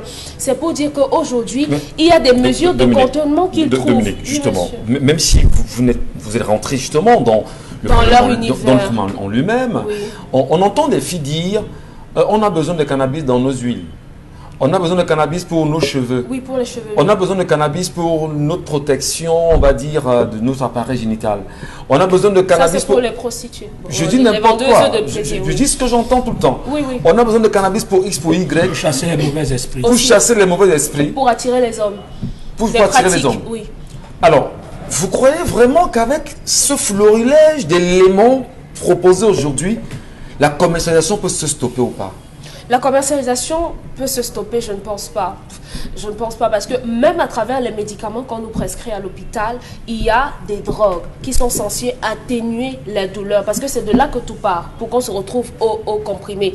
Si vous lisez ou bien si vous échangez avec des médecins, ils vous diront qu'on prescrit des drogues parfois à des personnes qui ont certaines maladies pour pouvoir calmer la douleur. Mais aujourd'hui, nous, les autres, utilisent cela pour autre chose. La commercialisation, pour que ça s'arrête, il faudrait qu'on arrête d'en cultiver ici. Comment on va faire? Il faudra mettre à contribution le voisinage, parce que lorsque quelqu'un fume le mbanga à côté de chez vous, l'odeur vous trouve. Non, vous l'odeur, connaissez, moi, je connais l'odeur. voilà, l'odeur est là. Donc si on a des gens, ça étouffe, si on a des gens qui commencent à dénoncer de façon massive et collective, peut-être on aura un début de solution. Mais si dans mon petit jardin derrière chez moi, j'ai mes 3 pieds de cannabis et que je vais venir vendre au petit frère de Ngachou, il va venir avec ses 150, je vais lui donner. On va faire comment pour arrêter cela? Très souvent, ils appellent l'endroit où ils vont fumer le terre. On va au terre. On va au terre. Hein? On va au terre. Ouais. Et il y a des terres, le terre c'est partout, c'est dans tous les quartiers. Dans tous les Il y a quartiers, un secteur, un endroit. Dans tous les quartiers, il y a toujours un terre. Un endroit précis. Donc vous trouverez toujours un dealer là-bas. Dans les établissements, il y a la donc c'est dire quoi que ça ne peut pas, donc pas s'arrêter. Oui. La police fait quand même un travail de fond aujourd'hui. J'ai vu un vidéogramme récemment où un policier tentait d'expliquer les méthodes, les différents types de drogues. Là, c'est au Montfebé, ça fait le tour sur les réseaux sociaux parce qu'ils consomment les noms de ces drogues-là. Oui. Mais est-ce que c'est dire que la police et devrait... les couleurs des lacets des élèves qui faisaient savoir que celui-ci, quand il porte ça, ça veut dire qu'il est ça dans l'organisation. Parce que c'est une organisation. Ah. Oui, même les couleurs des lacets. Bien sûr. Aujourd'hui, même les chapeaux, ils ont des chapeaux là avec les feuilles de cannabis. Ce sont des distinctifs qui font que quand tu regardes celui-ci, tu sais que non, celui-ci vraiment, il prend de la fumée. Très bien. Alors, je voudrais dire, Isabelle Carole, en 30 secondes, vraiment avant que je te l'amène boucle là-dessus, les éléments, les secrets pour qu'on puisse protéger nos enfants aujourd'hui, parce que là c'est important. On a des jeunes pousses qui arrivent, on a des garçons comme vous et moi, enfin des hommes et femmes comme vous et moi aujourd'hui, qui sont assez investis dans la consommation de la drogue et des cannabis surtout, mais on a des enfants qui grandissent. Qu'est-ce qu'on fait pour sauver cette dernière? On a vu l'enfant de X qui à un moment donné tirait ce qu'elle tirait et puis faisait même des images sur des réseaux sociaux où nous les balançait. Ben, quand on est perdu, qu'est-ce qu'on fait pour rattraper ceux qui ne le sont pas encore? Ceux qui ne le sont pas encore, je crois qu'il faut beaucoup de rigueur. Beaucoup de rigueur dans l'encadrement des enfants, extrêmement de rigueur, beaucoup de surveillance, savoir les personnes que vos enfants fréquentent, c'est important. Il y a des parents qui inscrivent des enfants à l'école et qui, vraiment, sur 9 mois ou sur 5 ans, jusqu'à ce que l'enfant ait son bac, le parent n'est jamais à l'école. Ouais. Il ne sait même pas avec quelles sont les personnes que ses enfants côtoient et tout. Je crois que c'est des petits détails aussi simples, mais qui sont importants. Il y a des parents qui font 2 ans sans jamais entrer dans la chambre de leurs enfants. Surtout les hommes. Est-ce qu'on explique ça? C'est pas normal. Ils vont entrer inspecter, ils vont entrer... Pas qu'ils vont entrer inspecter, mais je crois que c'est normal. C'est des petites approches qu'il faut quand même avoir. De temps en temps, vous passez, vous jetez un coup d'œil. Pour voir un peu comment l'enfant est, même la nuit même. Je crois que c'est ce qu'il faut faire. Si on revient à 1-2 heures, passez par la chambre de l'enfant pour voir ce qu'il est en train de faire. Est-ce qu'il est en train de dormir? Est-ce qu'il est en train de faire...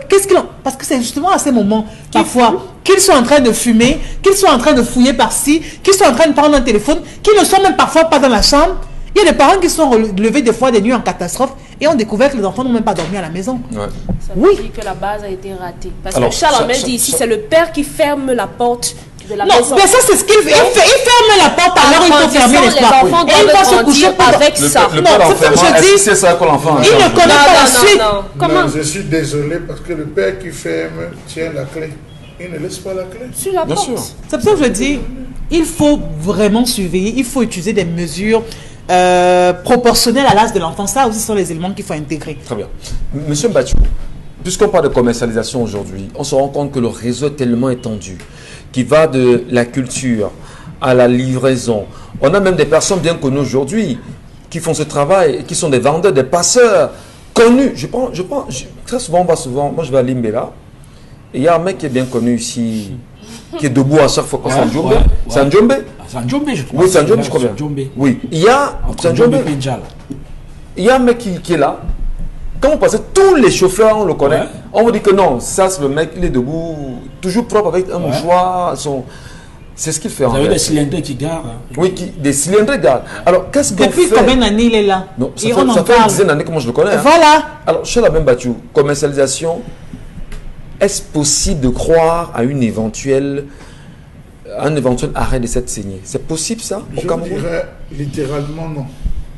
Pourquoi? Je me justifie.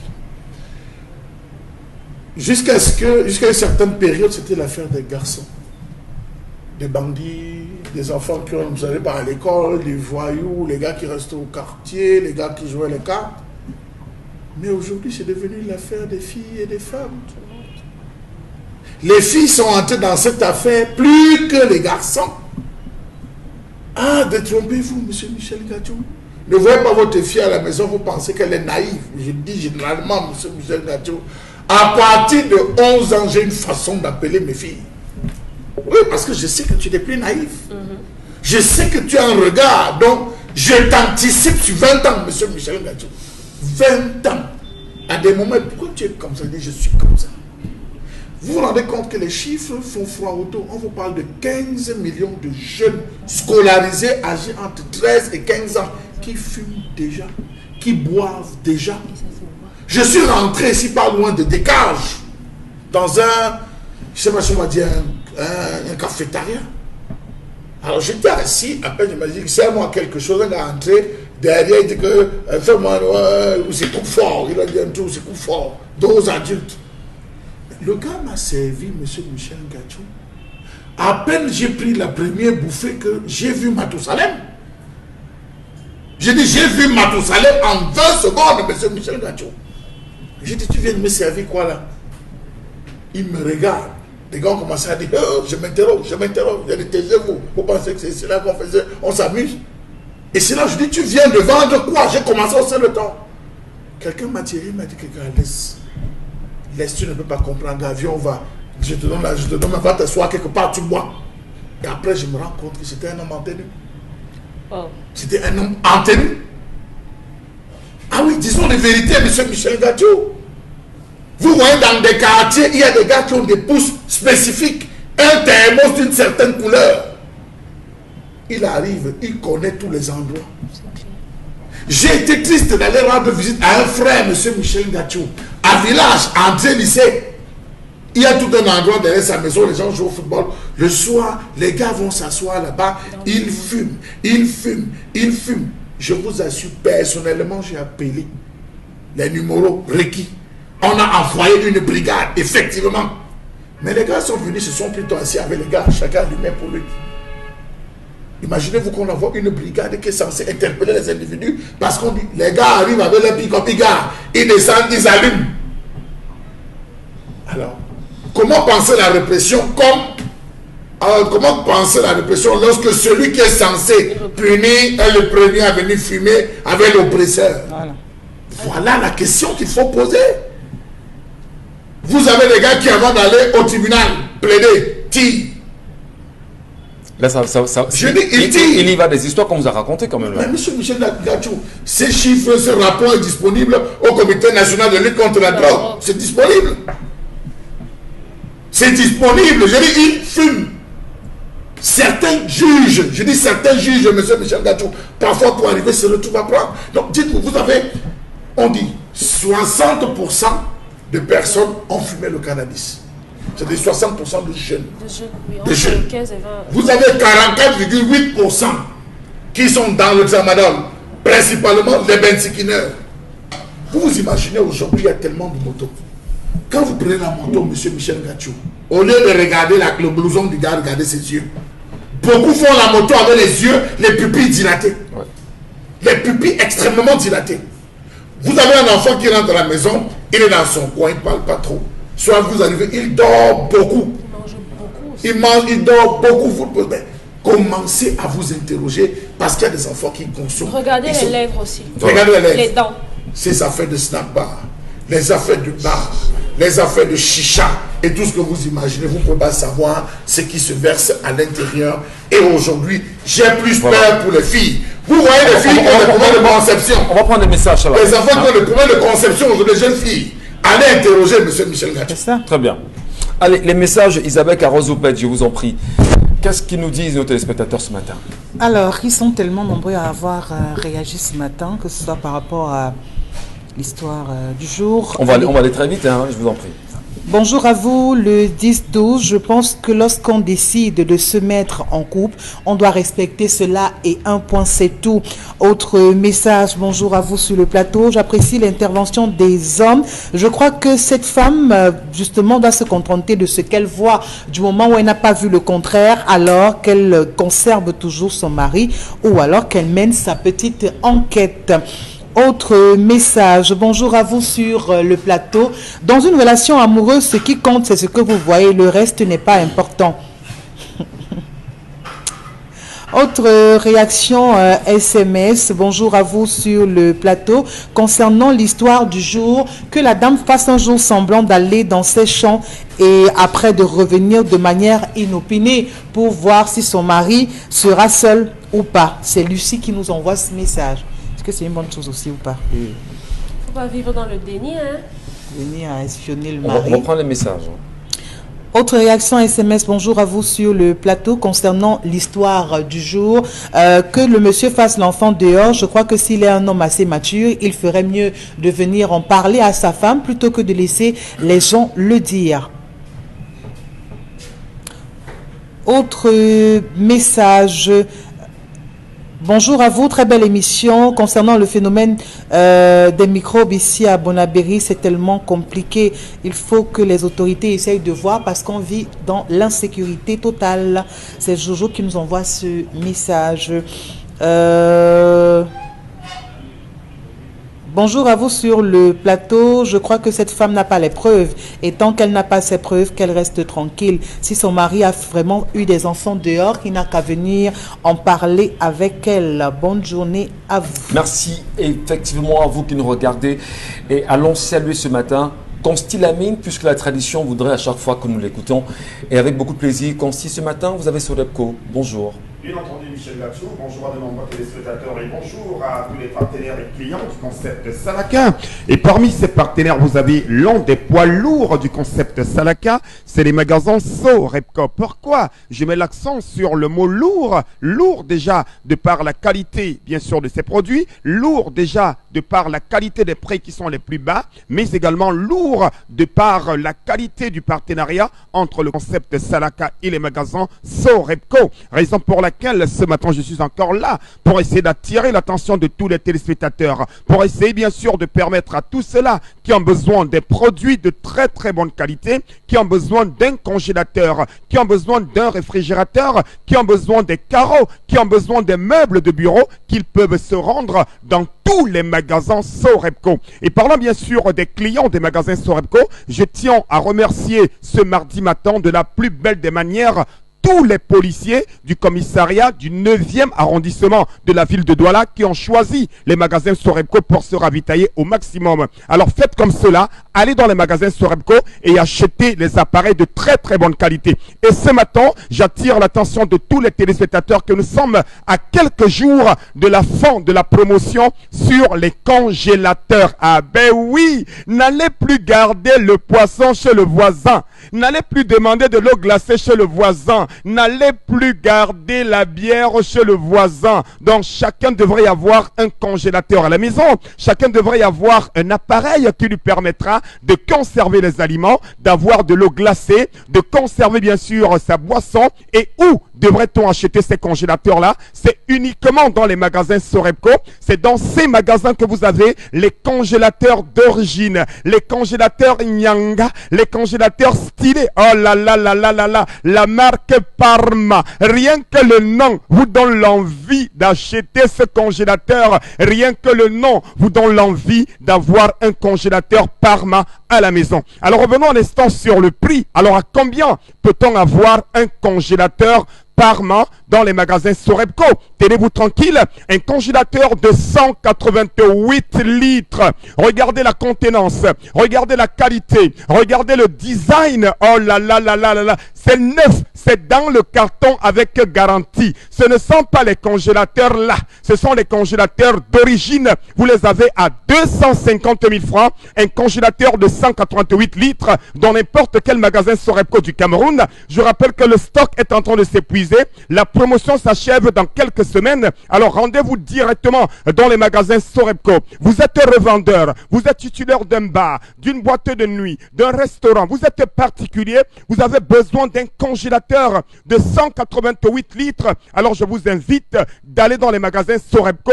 Vous l'avez à 250 000 francs dans n'importe quel magasin Sorepco. À côté bien sûr de ce congélateur de 188 litres, on parle également d'un autre congélateur chers téléspectateurs, regardez la contenance et regardez le prix. Ah ben oui, un congélateur encore plus puissant, un congélateur encore plus élégant. Vous l'avez dans les magasins Sorebco à 300 000 francs, chers téléspectateurs. Regardez bien sûr l'image tout à l'heure à l'écran. Appréciez la qualité de l'image, appréciez bien sûr la contenance. Vous l'avez dans les magasins Sorebco à des prix vraiment très très dérisoires. Les numéros de téléphone, vous les avez. Appelez dès à présent Monsieur Kemadjou. Passez la commande dès à présent. Ceux qui n'ont pas assez d'argent, vous avez la possibilité de faire des paiements par tranche dans les magasins Sorebco. Des congélateurs Parma de 188 litres, vous les avez à 250 000 francs. Mototenye Sengalemba Tatan, Basango na Banyango, et n'est pas ça Deido, et n'est pas ça Bomono, et n'est pas ça Bepanda, et n'est pas ça Ngelemenduka. Yande au magasin Sorebco. Et Banjana, au ben congélateur, il y a 265 litres. Tu l'as à 300 000 francs dans les magasins Sorebco pour dire tout simplement, n'allez plus, virgule, gardez les condiments, virgule, chez les voisins, point virgule, parce que Sorebco vend les congélateurs à partir de 250 000 francs, stock très très limité. La promotion s'achève dans quelques semaines. N'hésitez surtout pas, un congélateur à 250 000 francs, c'est dans les magasins Sorebco et nulle part ailleurs, et c'est des congélateurs verticaux. C'est le genre qui est debout comme ça là, c'est comme ça là, c'est moins encombrant, c'est debout comme ça là, au Sorebco à 250 000 francs, un congélateur de qualité supérieure. Infiniment, Constilamine, et c'est très important justement de vous écouter avec tous ces messages ce matin. Les Camerounais se réveillent avec une grosse surprise. On en reparlera tout à l'heure concernant le passeport. Permettez-moi de vous dire que le Cameroun augmente bien sûr le coût du timbre du passeport de 75 000 à 110 000 francs CFA dès le 1er juillet 2021, soit une hausse de 35 000 francs CFA dès le 1er juillet 2021. Et il faut bien sûr rappeler qu'en Côte d'Ivoire, au Togo, dans d'autres pays justement, le passeport varie entre 30 et 40 000 francs CFA et livré en 2 semaines. Alors, est-ce que ce n'est pas une façon de provoquer les Camerounais aujourd'hui qui voudraient avoir un passeport? Quand même, 110 000 francs CFA pour un passeport au Cameroun, dont vous n'êtes même pas très sûr justement qu'on vous livrera cela dans les délais. Qu'est-ce que ça vous inspire comme commentaire? Allons bien sûr prendre encore nos messages, Isabelle, non, Dominique Audrey, cette fois-ci, sur Equinox TV. Equinox TV, Stéphie Cool, moi je lui conseillerais d'en parler avec son mari. Elle ne doit pas fermer l'œil dessus. Le monsieur a commencé la sorcellerie dans le foyer. Elle n'est plus en sécurité dès lors que sa rivale a accès à son intimité. Jocelyne Tchabga, j'espère qu'elle sait qu'elle ne doit pas pardonner cela. Elle n'a que 24 ans, trop jeune pour rester dans ce genre de foyer. En plus, un pauvre... Daniel Lalove, ce n'est pas possible. Oui, ce n'est pas possible. Cet homme n'a pas bien fait. Il ne doit pas venir avec une autre femme dans la maison, surtout qu'il sait qu'il est marié. Ça, c'est très grave. Peggy... Mais s'il n'est pas marié, il peut le faire au moins.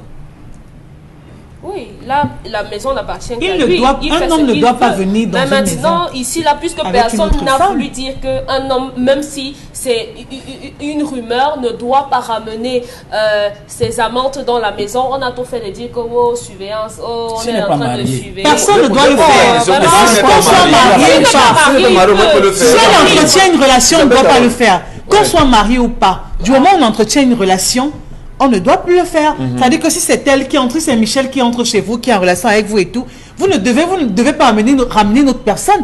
Personne ne doit le faire. Personne. Mais maintenant, ce qui se passe, c'est que ce sont des choses colportées. Moi, je dis, faisons attention aux choses colportées, parce que la personne qui vous demande de sortir peut être celle même qui est votre rival. Quand vous vous rendez compte que, justement, moi, je vais reverser un peu, j'inverse si vous voulez. Vous êtes justement, vous n'êtes pas là, vous l'homme. Les femmes ramènent des hommes chez vous. Les photos que vous avez mis au salon, vous vous rendez compte 1 ou 2 semaines après, quand vous venez, les photos, on a changé, on a mis dans la poubelle. On vous dit non, vraiment, c'est votre maman, c'est votre papa, vraiment, vos mères sont déjà morts. On ne veut pas voir celle-ci. On enlève la photo de vos parents. Ben oui. Oui. On ne veut pas voir celle-ci, vraiment, mettez ça dans la poubelle. Franchement, c'est pas normal. Et vous voyagez, vous n'êtes pas là, vous revenez, les voisins vous regardent comme... On vous rionne. On vous dit, oh là là, bonjour voisin, ça va bien? C'est le retour. Bienvenue, vous êtes là. Et qu'un jour, vous vous rendez compte justement qu'il y a un homme qui vit chez vous. Voilà. Et cet homme qui vit chez vous, justement, vous dit même qu'il a tout payé chez vous. Vous dites que les femmes, c'est bien. C'est comme ça, on doit faire ça. Non, Michel, on doit valider ça. Michel, peut-être qu'on est en train de faire beaucoup de discours, mais on ne se comprend pas. On ne se comprend pas. Si vous ne voulez plus rester ensemble, vous n'avez qu'à vous séparer. C'est clair. C'est simple. C'est C'est-à-dire tout. que si vous estimez qu'à un moment donné, c'est plus ça.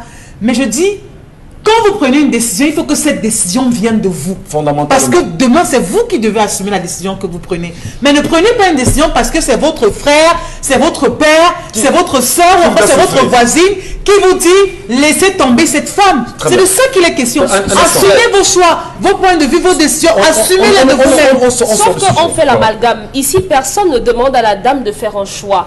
Est-ce qu'elle doit croire à ce que les voisines lui disent? Ça, c'est la première question. Quelqu'un a-t-il vécu ça? Comment est-ce qu'on gère? Comment est-ce qu'on se comporte? C'est à elle que va revenir la décision finale. Comment est-ce que je me comporte? Si vos voisins, ou bien les voisins du monsieur dont on a enlevé les photos et tout, n'étaient pas là, le monsieur n'aurait jamais su.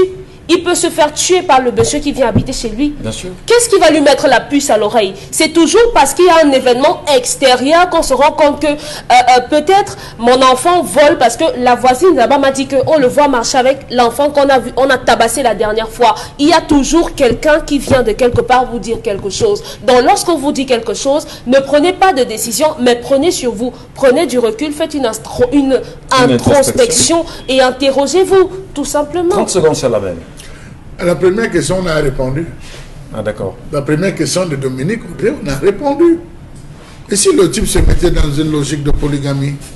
Mais pourquoi ne pas l'assumer? Mais s'il se mettait... Vous pensez que c'est tout qu'on dit là, tout de go? Parce Mais que vous j'ai ramenez décidé- une femme chez moi, Parce que pourquoi? j'ai dit si, il se mettait, parce qu'elle ne nous a pas donné le régime matrimonial. C'est pour Ils ça sont que j'ai employé... monogames. J'ai employé... non, vous avez tout Ils sont d'abord, vous avez les réponses. Ils sont monogames. Dominique, vous avez les réponses. Je dis qu'ils sont monogames. Vous avez les réponses. Dominique Audrey. Buena Santi nous dit. Vous êtes grave quand même, hein? Comment vous savez qu'elle est monogame? Bah, c'est Ouais, avant qu'on a ici, renvoyé ici, l'histoire.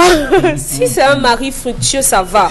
Mais si c'est un yougos, un dormir sur canapé, qu'elle parle tranquillo, c'est une histoire rocambolesque digne d'un film de malhonnête. Sidik Rai nous dit, en ce qui concerne cet homme, il est innocent. Mais Belmondo, c'est plutôt l'histoire de Belmondo qui est un peu suspecte, hein, parce que c'est lui qui piquait la voisine. Non. Non, c'est lui qui allait se faire éjecter chez la... non, chez Bah, les lui s'est premières. déplacé pour aller chez la voisine. Oui, mais on me voyait donc sortir. Ce soir et à donc, 6 h. Le gars, c'est il a passé la nuit chez la voisine. Voilà. Allez, merci beaucoup Dominique Audrey. La revue des réseaux sociaux, Isabelle Carozebet. Ce matin, qu'est-ce que vous nous aviez gardé? Mais avant justement la revue des réseaux sociaux, on voulait bien savoir qui sont ces femmes. Est-ce que vous avez entendu le communiqué de ces femmes?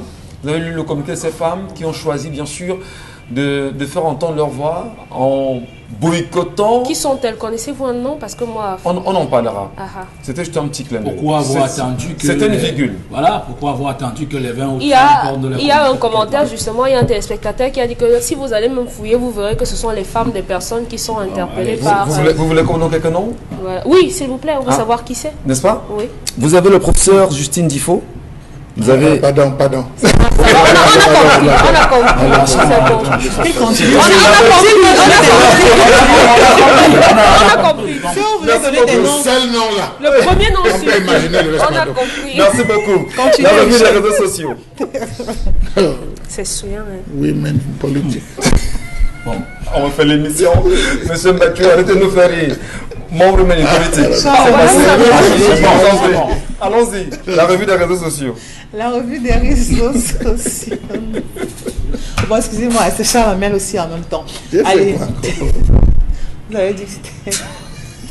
Bon, nous sommes à la revue, c'est l'instant de la revue des réseaux sociaux.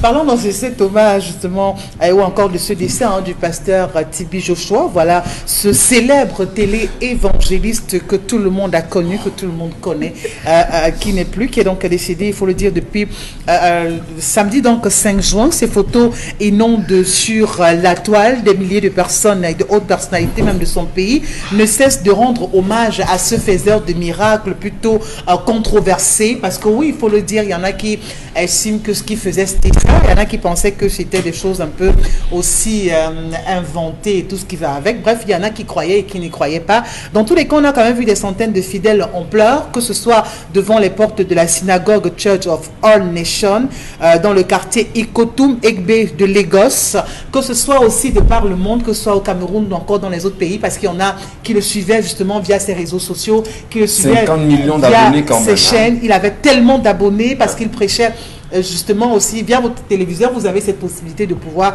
exécuter juste ce qu'il était en train de dire ou encore d'être atteint par ces différents messages. Aujourd'hui, il n'est plus. Les causes de son décès n'ont pas été révélées, du moins par son église, qui jusqu'ici n'a pas tenu à donc faire savoir les réelles causes de son décès. Dans tous les cas, il n'est plus.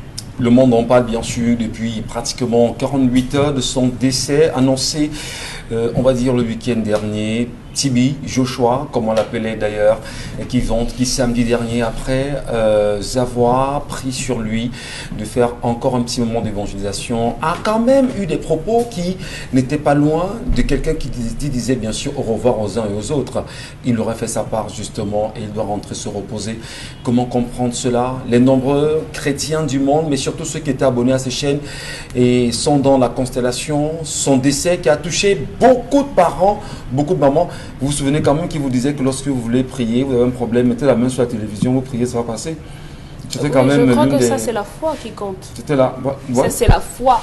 C'est pas la télé qui va vous guérir. C'est si vous croyez que la prière qu'on fait à ce moment précis, au travers de la prière, peut vous aider.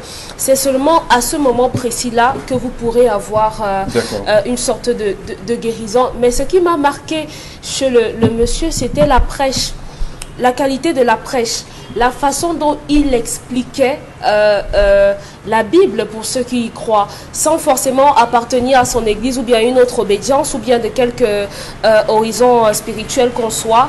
La façon de transposer la parole de Dieu dans le vécu quotidien faisait qu'on se retrouvait un peu. C'est vrai que c'était en anglais et que d'autres pourraient dire que non, ça peut être une barrière. Non, il le faisait vraiment bien et moi je ne crois pas trop au miracle, hein, mais le fait que à travers sa télé, on voyait comment il remettait de la nourriture aux personnes âgées, de l'argent aux personnes âgées, des camions de nourriture, des dons et tout. C'est ça qui marque. Maintenant, puisque c'est une personne humaine, faite de chair comme nous autres, il y aura toujours des gens qui trouveront à redire. Mais l'essentiel, le plus important de retenir chez les humains, c'est ce qu'ils ont fait de bien. Alors, Ebel Mandon dit quand même que c'est le pasteur qui faisait des miracles. On s'attendait parce qu'il meurt aussitôt, 57 ans.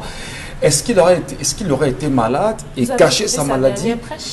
Vous l'avez écouté certainement. Hein. Bon, vous êtes chrétien, vous êtes très engagé, moi non plus. Enfin, moi non. Ce n'est pas une question d'engagement. Si vous avez écouté ce qu'il a dit, ce jour-là, ce qu'il a dit, et ce jour-là, il a chanté, ce qu'il a dit, c'est que c'était une chanson. Serez-vous prêts, c'était en anglais, serez-vous prêts lorsque Jésus viendra? Serez-vous prêts lorsque Dieu reviendra? Et il a chanté en disant, moi je serai prêt. On pourrait prendre, pour les personnes qui ont vu des gens mourir entre leurs mains, on sait généralement que c'est après que la personne meurt qu'on se rend compte qu'en disant telle phrase, par exemple en disant à mon fils, je vois que bientôt il y aura des gens à la maison qui vont lancer les matelas à terre. Je ne veux pas que tu fasses de bruit. C'est lorsque la personne meurt, puisque dans le deuil on ne se couche pas sur le lit, qu'on vous dit que non, ne faites pas de bruit parce qu'il y aura des problèmes. Peut-être bientôt votre église aussi. On sera peut-être des abonnés. On sait non, non, c'est bon. Merci beaucoup. Michel. Alors, Belmondo, elle en rit. Je comprends pas. Alors, Belmondo, votre point de vue quand même sur le décès de Tibi Joshua, on est quand même celui qui fait des prêches. On est celui qui guérit. On est malade de soi-même. Est-ce que, comme quelqu'un me le disait hier, il a plus mis le marketing devant que son propre problème à lui-même? S'il avait quand même dit qu'il était malade, peut-être les gens lui seraient venus en aide aussi. Et il aurait peut-être mieux convaincu les uns les autres aussi. Mais vous savez, il a mis le marketing devant. Parce qu'on ne peut pas comprendre qu'un pasteur aussi célèbre, c'est des personnes que les gens venaient, les gens prennent pour le Dieu sur terre. Il avait quand même l'une des plus grandes synagogues au monde. Hein. Donc Tibi Joshua, c'est quelqu'un dans le monde des églises réveillées, il était au summum.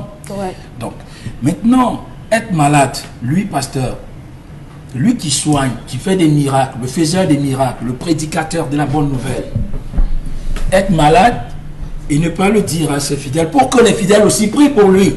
Lui qui ressuscitait. Lui qui ressuscitait les morts en qui guillemets. Ok? Mais il n'a pas pu dire à ses propres fidèles, voilà, mettez-vous en prière parce que le prédicateur de la bonne nouvelle lui-même vit ses derniers jours. Connaissez-vous la parabole? Connaissez-vous la parabole des jours Dominique au Audrey, désert. on va refaire De des l'échange de Bibles. Dieu avec le Sœur diable, Dominique Audrey, Vous ne permettez connaissez pas. d'écouter le frère. La sœur est très entrée dans l'église. Bon, je veux simplement dire ceci. À partir du moment où vous-même, l'homme de Dieu qui est censé guérir les malades, ressusciter les morts, prêcher la bonne nouvelle, vous êtes malade, vous le cachez pendant pas mal de temps quand même, parce qu'il n'a pas été malade 2 jours. Officiellement, on ne nous dit pas, mais on sait qu'il était malade. Mais pourquoi il ne le dit pas? Mais peut-être par crainte de voir certains fidèles perdre la foi en se disant, mais celui-là, on le croyait immortel. Non, peut-être pas immortel, mais pas quand même malade au point Quand de... vous voyez, je vais prendre l'exemple de celui-là qui a été candidat au présidentiel ici. Lui aussi, quand il est décédé, qu'est-ce qui s'est passé dans son église? On a dit il va se réveiller, on n'a pas voulu l'enterrer. On a dit 3 jours après il va ressusciter. Parce qu'en principe... Pareil pour Jérusalem. Pareil pour Jérusalem. Il a fallu l'intervention des forces de l'ordre pour qu'on aille enterrer. Aujourd'hui, ils sont ressuscités, toutes ces personnes-là? Non. Jésus est mort à 35 ans. Oh, Dominique Audrey, c'est grave. Mais c'est Jésus. Oh. C'est grave. Sauf si vous... Vous voulez nous dire que les gens voient leur mort maintenant? Non, je veux simplement... Mais Jésus lui avait annoncé aussi sa mort. Le Fils de l'homme mourra, et au 3e jour, il sera ressuscité. Et vous qui êtes chrétien, l'histoire nous dit que effectivement, le 3e jour, Jésus est ressuscité. Sauf que Emmanuel, c'est un humain fait de chair. Il n'est pas Jésus. Jésus était sur terre de chair et d'os aussi. On risque d'avoir un débat religieux là. De toutes les façons, moi je dis, pour sortir de ce sujet-là pour moi, c'est que je pense qu'il aurait mieux fait de dire qu'il était malade. À ses fidèles qu'il était malade, on se serait mis en prière pour lui aussi. Voilà. Ça aurait... Même si à la fin ça ne devait pas empêcher qu'il meure, mais au moins. Les réseaux sociaux en parlent depuis 48 heures. Qu'est-ce qu'on fait? Qu'est-ce qu'on peut conclure? Était-il le pasteur providentiel? Il y a beaucoup de boutiques qui ont fermé au camp Yabassi, des personnes qui n'en revenaient pas. Ça me rappelle le Père Soufo. On a connu ce genre d'épiphénomène, le Père Soufo. À la carrière. À la carrière, à Yaoundé, qui soignait des femmes, qui donnait des grossesses aux femmes, qui avait des pouvoirs d'exorcisme, d'exorciser les démons, qui donnait même les examens aux enfants lorsque vous arrivez. Si vous avez suivi 1 an, les 9 mois de l'école, on vous rassemble en disant partez tous, vous allez obtenir le diplôme, et l'enfant qui n'obtiendra pas le diplôme sera un enfant qui aura triché. On surfe sur cet ensemble de mots. Monsieur Michel Gatiou, voilà encore quelqu'un qui aura personnifié l'Église de Dieu.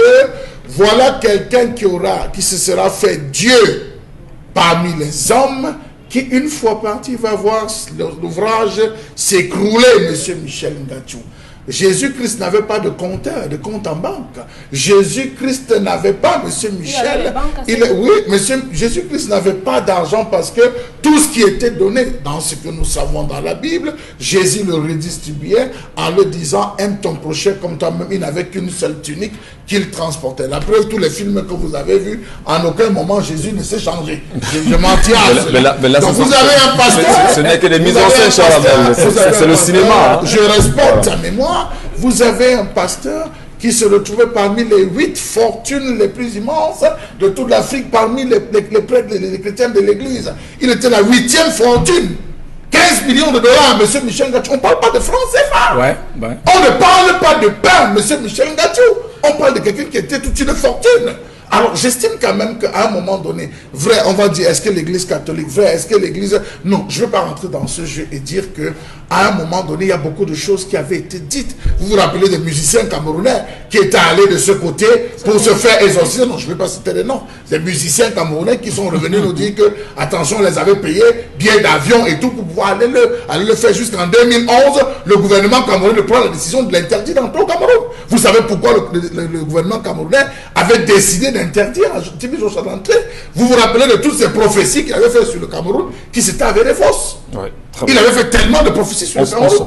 Nous n'allons pas le juger à la place de Dieu, mais nous allons dire tout simplement, de la même façon que vous passez à Bonabéry, de la même façon que vous passez à Trois-Morts, de la même façon que vous passez, vous allez vous rendre compte que tous ceux qui ont cru qu'ils ont eu la révélation de Dieu, tous ceux qui croient que ce n'est qu'à eux que Dieu parlait, à la fin, lorsqu'ils ne sont plus là, ils emportent avec eux tout. il n'y a pas de transmission, il n'y a rien. Cette église, Voilà. elle va disparaître Absolument. comme la carrière, comme Mala, comme Marie-Lumière, tout ce qu'on a connu, ça ira de la même façon. Merci beaucoup, cher Lamine Bachou. Eh ben, merci surtout de prendre des exemples locaux. Locaux. Hein. Oui, Ouais, c'est c'est ça que important. j'ai pris des Père exemples. Soufou à Yaoundé, nous Oui. aussi on l'a connu, à la carrière là-bas. Nous, maman, nous, On nous avait je des pense- affaires qu'on appelait le bénite. Mais oui. C'est tout Yaoundé qui allait à la carrière en Monsieur, même temps. Il faut que je dis non, béni, c'est tout le monde qui allait à la carte. Je vous dis parce que ma mère, un jour, elle me dit, allons, je dis, mais c'est pas raisonnable, nous sommes allés pour l'eau bénie.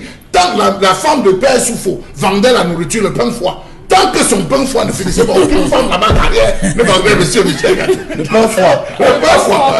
Vous voyez Michel Gatouri, je vendais le pain de foie. Et elle faisait des grosses mamiques. Tant que ça ne finissait pas, aucune femme ne vendait. Le dimanche ici, quand je sors pour Merci Mathieu. C'est bon. C'est bon. Vraiment, merci beaucoup. Merci beaucoup. Merci infiniment. Je veux quand même.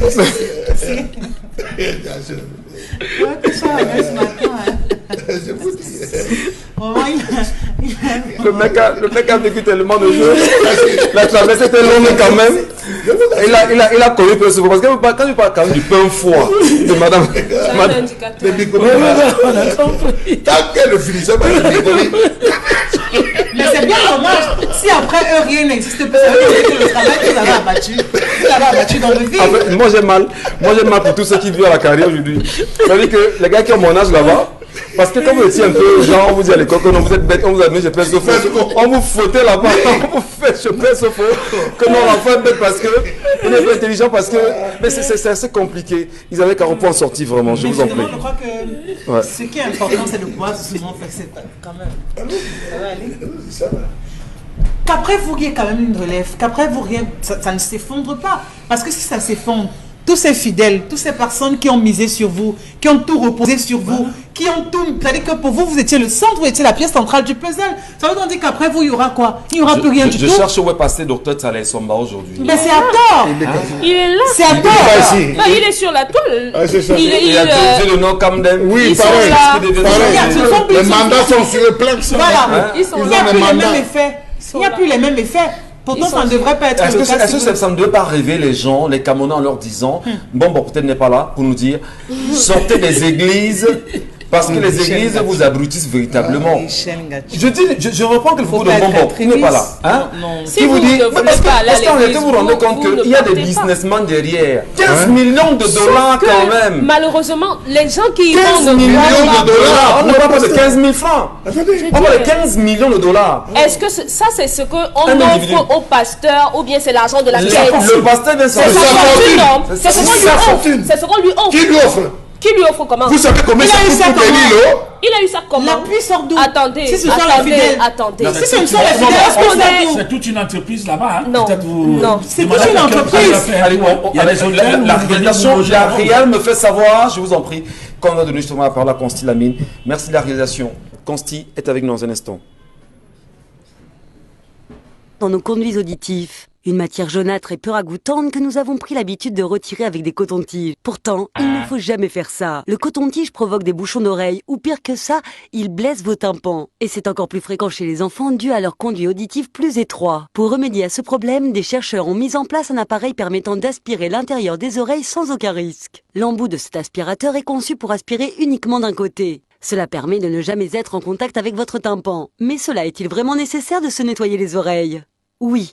Les médecins recommandent un nettoyage d'oreilles par semaine. Il existe certains moyens de les nettoyer, mais ils sont souvent trop coûteux et prennent énormément de temps. C'est donc pour cela que le Earlys Up a été conçu. Car il est sans aucun risque, rapide, moins cher que toutes les autres méthodes, mais surtout il nettoie à 95% vos oreilles, contrairement aux autres méthodes qui nettoient au maximum 60%. Pour utiliser le Earlys Up, rien de plus simple. Allumez l'appareil et entrez délicatement le tuyau dans votre oreille ou celle de votre enfant. Faites ensuite tourner lentement le Earlys Up pour ainsi aspirer tous les déchets du conduit auditif. Il est recommandé de faire cette manipulation pendant 10 à 20 secondes par oreille. Sachez que chaque jour, plus de 200 personnes sont hospitalisées à cause des cotons-tiges.